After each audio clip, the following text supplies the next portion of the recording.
So today we are going to start our new chapter.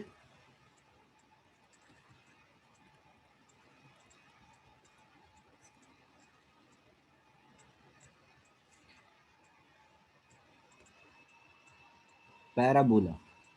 आपको अगर याद हो तो मैं पेयर ऑफ स्ट्रेट लाइन जब पढ़ाया था तो इंट्रोडक्शन टू कोनिक सेक्शन भी पढ़ाया था। उसमें याद है सबको? इंट्रोडक्शन टू कोनिक सेक्शन बताया था मैंने आप लोगों को।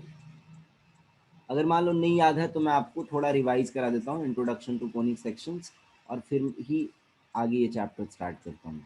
थोड़ा रिवाइज करा दे रहा हूँ मैं। कोनिक सेक्शन को शॉर्ट में कोनिक्स भी बोलते हैं।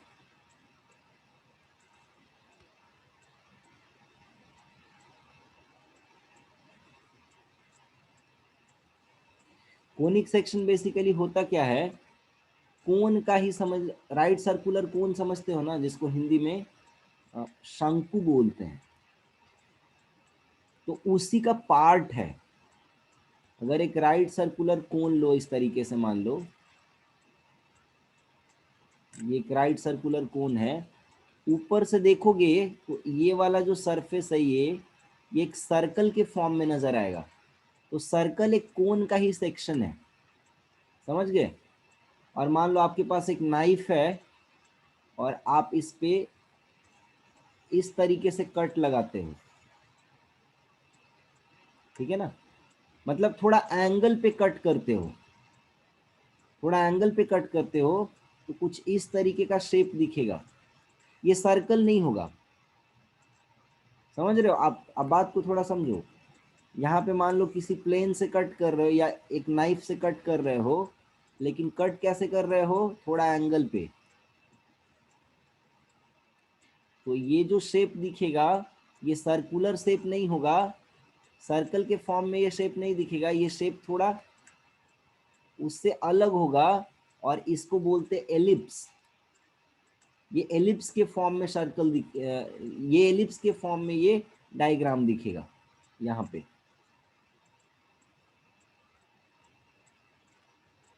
समझ लो आपके पास ऐसे कुछ राइट सर्कुलर कोन के फॉर्म में एक सॉलिड मटेरियल है और आप इसको कट कर रहे हो यहाँ से, इस तरीके से यहाँ से कट मार रहे हो। कट करने के बाद आप इमेजिन करो थ्री डायमेंशन में कि आपको कैसा शेप दिखेगा सरफेस पे। वो शेप जो है उसको बोलते हैं एलिप्स।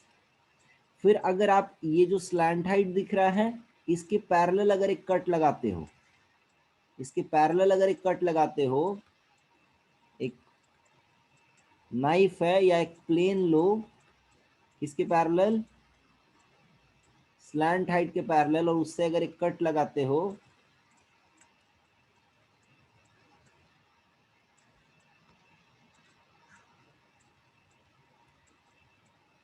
तो कट लगाने के बाद कुछ इस तरीके का डायग्राम दिखेगा। ये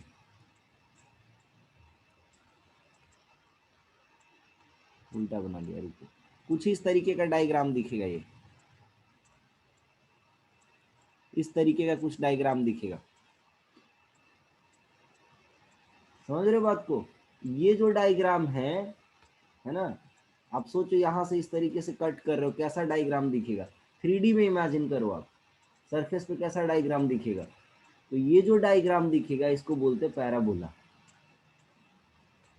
ठीक है? और दो इन्वर्टेड कोन अगर साथ में रख रहे हो इस तरीके से, और इसको अगर यहाँ से ऐसे कट कर रहे हो, तो इधर एक पार्ट दिखेगा, एक इधर पार्ट दिखेगा, और इसको, इस पूरे कॉम्बिनेशन को बोलते हैं हाइपरबोला। तो कोन का ही पार्ट है, इसीलिए इसको बोलते हैं कोनिक सेक्शन। क्या क्या है कोनिक सेक्शन में? अच्छा, पेयर ऑफ स्ट्रेट लाइन भी कोनिक सेक्शन ही है। ये जो लाइन, ये जो लाइन पेयर दिख रहा है, ये दो लाइंस, इसको बोलते जेनरेटिंग लाइंस। कोनिक सेक्शन को डिजेनरेट्स भी बोलते हैं। तो pair of straight line, circle, ellipse, parabola, hyperbola, ये सब कोन का ही पार्ट है, इसीलिए इसको बोलते हैं कोनिक सेक्शन। कोनिक सेक्शन में सब आ जाएगा। तो इसमें यहाँ पे हमको कुछ समझना है कि सेकेंड डिग्री अगर इक्वेशन दिया लिखा हुआ है x x square plus 2hxy plus by square plus 2gx plus 2fy plus c is equal to 0, क्या एक्स एक्स स्क्वायर का कुछ टर्म होगा सेकेंड डिग्री के इक्वेशन में? कुछ एक्स वाई का टर्म हो सकता है, कुछ वाई स्क्वायर का टर्म होगा, कुछ एक्स का टर्म होगा, कुछ वाई का टर्म होगा, कुछ कांस्टेंट टर्म होगा। तो कैसे पहचाने कि ये किसको रिप्रेजेंट करेगा, ये किस इक्वेशन को रिप्रेजेंट करेगा? तो इसको पहचानने के लिए हम लोग यहाँ पे डेल्टा फाइंड आउट करेंगे। और डेल्टा का वैल्यू क्या कैसे लिखना है, ध्यान से देखो। डेल्टा के वैल्यू लिखने के लिए जहां जहां आपको x दिख रहा है उनको मार्क करो, जहां जहां भी x दिख रहा है उनको मार्क करो। x का जहां जहां भी टर्म दिख रहा है उसको मार्क करो, जहां भी x दिख रहा है उसको मार्क करो। तो x दिख रहा है कहां कहां, मार्क कर लिया। अब उसको लिख दो a, फिर 2h है तो 2h नहीं लिखना, खाली कोफिशिएंट को लिखना, h लिखना, और g। यहाँ पे a, यहाँ से h, यहाँ से g, इसको लिख दो। ठीक है, ऐसा ही वर्टिकल भी लिखना, जैसे हॉरिजॉन्टली ए एच जी लिखे वैसे ही वर्टिकली भी लिखो ए एच जी। ठीक है, उसके बाद आगे बढ़ो। अब जो जो y का टर्म दिख रहा है उसको मार्क करो, जहां जहां y का टर्म दिख रहा है उसको आप मार्क करो। तो यहां दिख रहा है y का टर्म। ठीक, अच्छा सुनो बात को, एक और बात को ध्यान देना। जो पहले से मार्क हो चुका है उसको नहीं काउंट करना है, जो बचा हुआ उसमें y देखो कहाँ कहाँ है, जो बचा हुआ है उसमें देखो y कहाँ कहाँ है। ठीक है, तो यहां से मिला बी एफ, हॉरिजॉन्टली लिख लो, और ऐसे ही वर्टिकली भी लिख लो बी एफ। फिर जो लास्ट में बच गया कांस्टेंट, फिर जो लास्ट में कांस्टेंट बच गया विच इज सी, उस सी को यहां लिख दो। इस तरीके से आपका ये कंप्लीट हुआ डिटर्मिनेंट, इसको बोलेंगे डेल्टा। ठीक है, इस डेल्टा का वैल्यू हमको फाइंड आउट करना रहेगा। अब देखो यहां से क्या हो सकता है, केस 1 हो सकता है कि डेल्टा हो सकता है 0 आ जाए, डेल्टा हो सकता है कि 0 के बराबर आ जाए। केस 2 क्या हो सकता है कि डेल्टा नॉन जीरो आ जाए, यही दो केसेस हो सकते हैं। तो अगर डेल्टा 0 आ गया, ठीक है, और वैसे तो मैंने स्ट्रेट लाइन पढ़ा था उस समय सारा कुछ ये बता दिया था, बट फिर भी मैं रिवाइज करा दे रहा हूँ। तो डेल्टा अगर 0 आ गया उस केस में h square minus a b greater than 0 होने पे लाइंस मिलेगा, कैसा, real and distinct lines, real and distinct lines, distinct या इंटरसेक्टिंग लाइंस बोल सकते हो, two intersecting lines.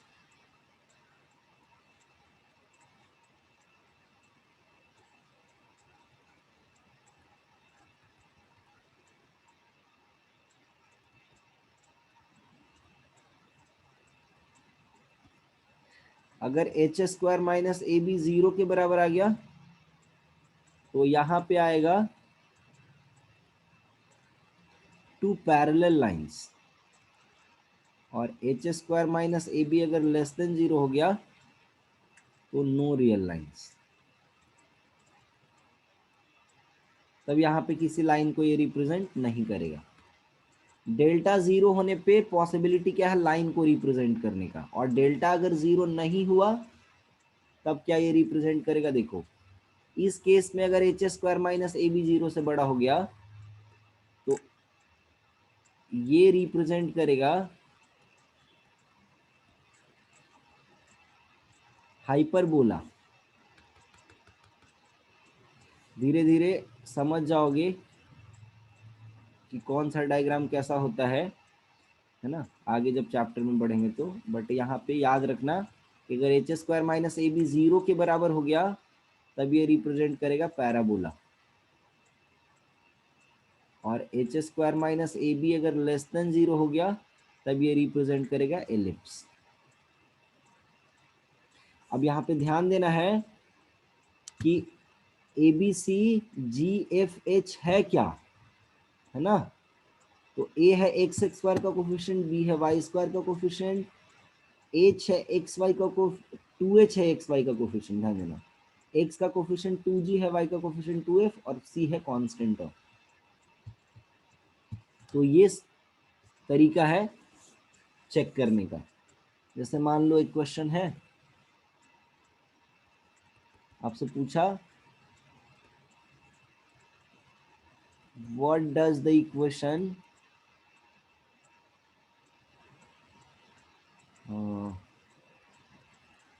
X x square plus 2y square minus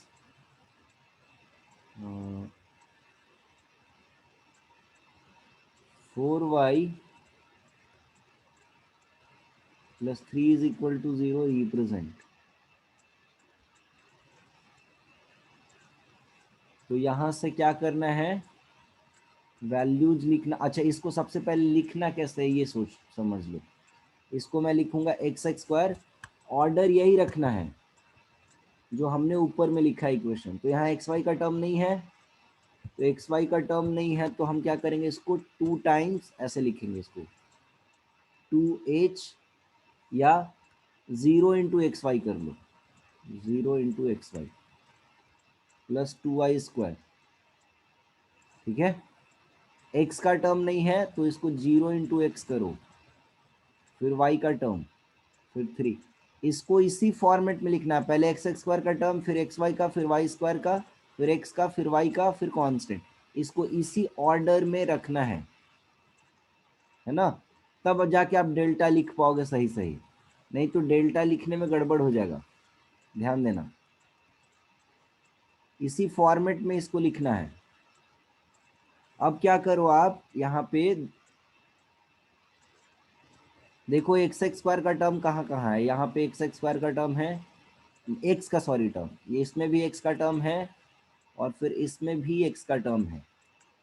तो एक्स एक्स स्क्वायर का कोफिशिएंट यहाँ 1 हो गया, फिर इसका कोफिशिएंट h नहीं है, इसको 2h इज इक्वल टू 0 समझना। यहाँ पे जो कोफिशिएंट है वो g नहीं 2g है, 2g को 0 समझना। तो h के जगह हो गया 0 और g के जगह भी हो गया 0। ऐसे ही इधर भी लिख लो। उसके बाद आप देखो वाई स्क्वायर, वाई वाला जो भी टर्म है उसको देखो जरा, वाई का जो भी टर्म दिखता है उसको देख लो, यहाँ भी वाई का टर्म है। ठीक है, तो वाई वाले टर्म में यहाँ b का वैल्यू हो गया 2, यहाँ यहाँ a का वैल्यू 1 हुआ था, यहाँ 2f का वैल्यू -4 है, यानी f का वैल्यू -2 हो जाएगा, ध्यान देना। तो b के जगह पे 2 हो गया और f के जगह पे -2 हो गया, इधर भी वैसे ही लिख लो। और फिर लास्ट में बच गया कांस्टेंट टर्म, ये लास्ट में बच गया कांस्टेंट, इसको यहाँ लिख दो। ठीक है, तो ये हो गया इस डिटर्मिनेंट का वैल्यू। इसका वैल्यू इवैल्यूएट करो कितना आएगा, इसका वैल्यू कैलकुलेट करना है कि कितना आएगा ये।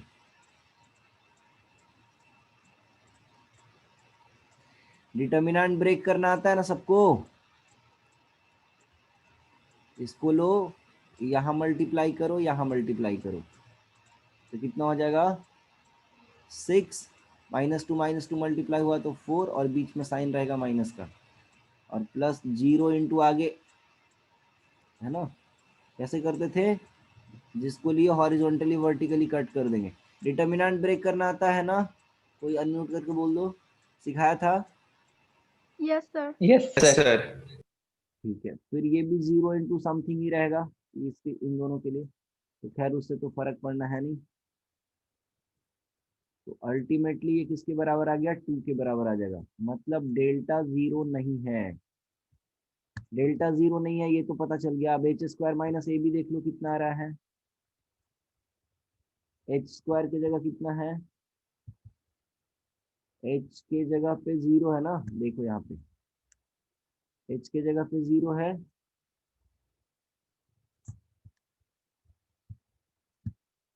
h के जगह पे हो गया 0, एक a यानी एक्स स्क्वायर का कोफिशिएंट दैट इज 1 यहाँ, और ये हो गया, और वाई स्क्वायर का कोफिशिएंट यहाँ देखो that is b is equal to 2, तो ये -2 आ गया, यानी h square minus a b negative, ultimately क्या आया, delta not 0 and h square minus a b negative. ऊपर जाओ देखो ये किसके लिए सही है, एलिप्स के लिए है, देखो डेल्टा नॉट 0 के केस में h square minus a b 0 से छोटा, ठीक है, तो इसको क्या बोलेंगे, एलिप्स का इक्वेशन है, इसलिए लिखेंगे hence the given equation represents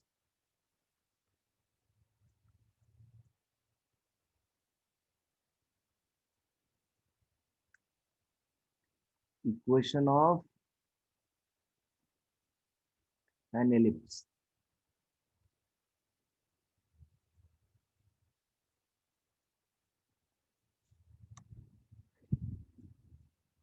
ELLIPSE।